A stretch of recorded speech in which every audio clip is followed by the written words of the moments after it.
तीन हंसने वाले भिक्षुओं की कहानी। एक बार प्राचीन चीन में 3 प्रौढ़ भिक्षु रहते थे।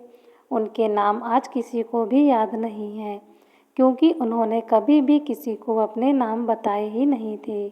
उन्हें केवल 3 हंसते हुए भिक्षुओं के रूप में जाना जाता है। वे हमेशा एक साथ यात्रा करते थे और हंसने के अलावा और कुछ नहीं करते। उनके हंसने और दूसरों को हंसाने की यात्रा कुछ ऐसे शुरू हुई। वे एक गांव या कस्बे में प्रवेश करते हुए उसके मुख्य चौराहे के बीच में खड़े हो गए और धीरे धीरे हंसने लगे। वहां रहने वाले और काम करने वाले लोग और राहगीर उन्हें अनदेखा नहीं कर सके और धीरे धीरे उनके साथ हंसना शुरू कर दिया। उन्होंने ये काम जारी रखा तब तक कि एक हंसने वाली छोटी भीड़ नहीं बन गई और अंततः हंसी पूरे गांव और कस्बे में फैल गई थी। और इस तरह पूरे गांव को हंसाकर खुश कर वे तीनों वृद्ध भिक्षु अगले गांव में चले गए। उनकी हंसी उनकी शिक्षा और प्रार्थना का एकमात्र जरिया था, क्योंकि उन्होंने कभी किसी से बात नहीं की। उन्होंने पूरे चीन में बस यही स्थिति पैदा की। वे लोगों को प्यार करते थे और उनका सम्मान करते थे।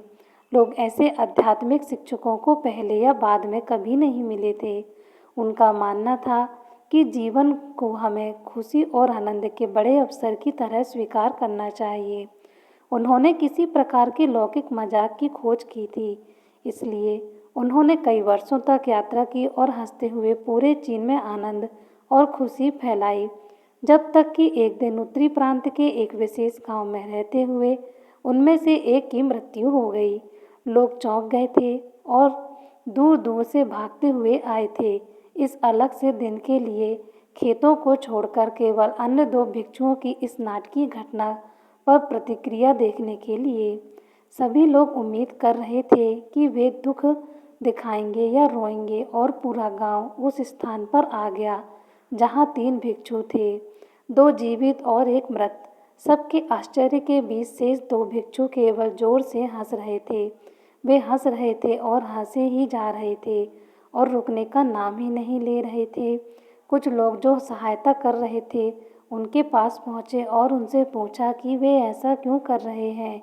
उन्होंने कोई अपने मृतक मित्र के लिए बिल्कुल भी शोक नहीं जताया और इस एक बार भिक्षुओं ने वास्तव में प्रतिक्रिया व्यक्त की। कल आपके गांव के रास्ते में उन्होंने शर्त लगाई थी कि हम में से जो भी भिक्षु अन्य 2 से पहले मरेगा, बाकी के 2 उसके लिए अपनी हंसी नहीं खोएंगे।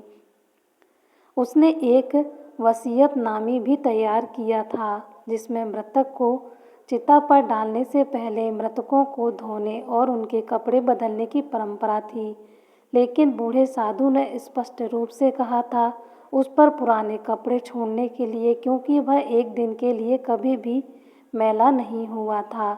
उसने कहा था कि मैंने कभी भी इस दुनिया की किसी भी गंदगी को अपनी हंसी के माध्यम से मुझ तक नहीं पहुंचने दिया। उसकी वसीयत में कहा गया था कि बूढ़े भिक्षु के शरीर को उसके कपड़ों के साथ चिता पर रखा जाए।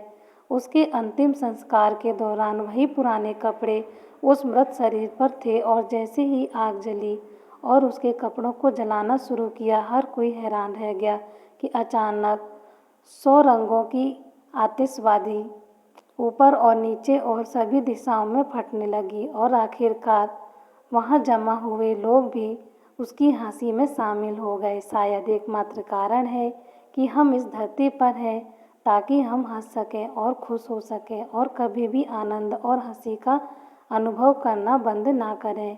अगली बार जब आप किसी समस्या का सामना करें तो आईने में देखें और बस समस्या को हंसकर दूर कर दें, क्योंकि आपकी खुशी ही आपको जीवित बनाती है। दोस्तों, वीडियो पसंद आया हो तो वीडियो को लाइक करना और शेयर करना बिल्कुल मत भूलना। अभी तक मेरे चैनल को सब्सक्राइब ना किया हो तो सब्सक्राइब कर लेना। पूरा वीडियो देखने के लिए आप सभी का धन्यवाद।